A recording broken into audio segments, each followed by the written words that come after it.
జనవరి 20. వారి పాపములను వారి అక్రమములను ఇకను ఎన్నడును జ్ఞాపకం చేసుకొనను. హెబ్రీయులకు రాసిన పత్రిక 10వ అధ్యాయం 17వ వచనం. క్రీస్తు రక్తంచే కప్పబడిన పాపాలను మరిచిపోగల దేవుని సామర్థ్యం లేఖనాల్లో మన ఆత్మకు అత్యంత సంతృప్తినిచ్చే సత్యాలలో ఒకటి. మనం చదివినప్పుడు ఇది ఒక గొప్ప అద్భుతం. పడమటికి తూర్పు ఎంత దూరమో ఆయన మన అతిక్రమములను మనకు అంత దూరపరిచి ఉన్నాడు. కీర్తనలు 103:12. మనం హిజ్కియాతో కలిసి ఇలా చెప్పగలగడం ఒక అద్భుతం. నా పాపములన్నిటినీ నీ వీపు వెనుక పారవేసితివి. యెషయా 38:17. ప్రభు ఇలా చెప్తుండగా విన్నప్పుడు మన మనసు నివ్వెరపోతుంది.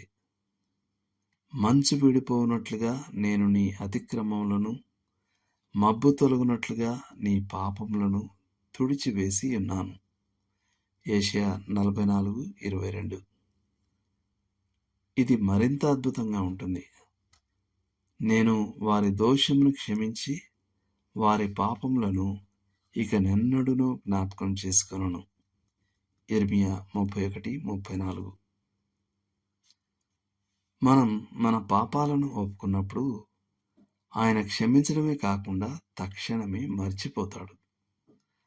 ఆయన తన మరుపు అనే సముద్రంలో మన పాపాలను తక్షణమే పాతిపెడతాడని చెప్పడం అతిశయోక్తి కాదు.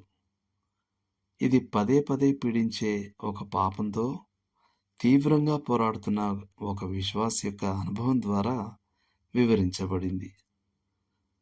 ఒక బలహీన క్షణంలో అతను ఒక శోధనకు లొంగిపోయాడు. ప్రభు సన్నిధిలోకి పరిగెత్తుకెళ్ళి, ప్రభు, నేను మళ్ళీ ఆ పని చేశాను అని అప్రయత్నంగా అనేశాడు. అప్పుడు ప్రభు, నువ్వు మళ్ళీ ఏం చేశావు అని అంటున్నట్లు అతనికి వినిపించినట్లు అనిపించింది. ఇక్కడ గమనించాల్సిన విషయం ఏమిటంటే, ఒప్పుకోలు జరిగిన ఆ రెప్పపాటు క్షణంలోనే దేవుడు దానిని అప్పటికే మర్చిపోయాడు. ఇది ఒక ఆనందకరమైన విషయం. సర్వజ్ఞాని అయిన దేవుడు మరచిపోగలడు. ఒకవైపు ఆయనకు అన్నీ తెలుసు. ఆయన నక్షత్రాలను లెక్కిస్తాడు మరియు ప్రతిదానికి పేరు పెడతాడు. ఆయన మన వేదనలను లెక్క పెడతాడు మరియు మన కన్నీళ్లను లెక్కలో ఉంచుతాడు. ఆయన మన తల వెంట్రుకలను లెక్కిస్తాడు. ఇంత సర్వజ్ఞాని అయినను మనం ఒప్పుకొని విడిచిపెట్టబడిన ఆ పాపాలను ఆయన మరచిపోతాడు. చివరిగా ఒక విషయం ఉంది. దేవుడు క్షమించి మర్చిపోయినప్పుడు ఆయన ఇక్కడ మళ్ళీ చేపలు పట్టరాదు అని ఒక సూచికను పెడతాడని చక్కగా చెప్పబడింది.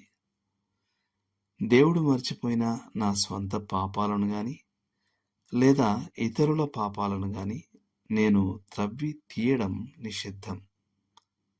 ఈ విషయంలో మనం మంచి మరుపును, అజ్ఞాపక మనస్సును కలిగి ఉండాలి. దేవుడు మిమ్మును దీవించునుగాక. ఆమేన్.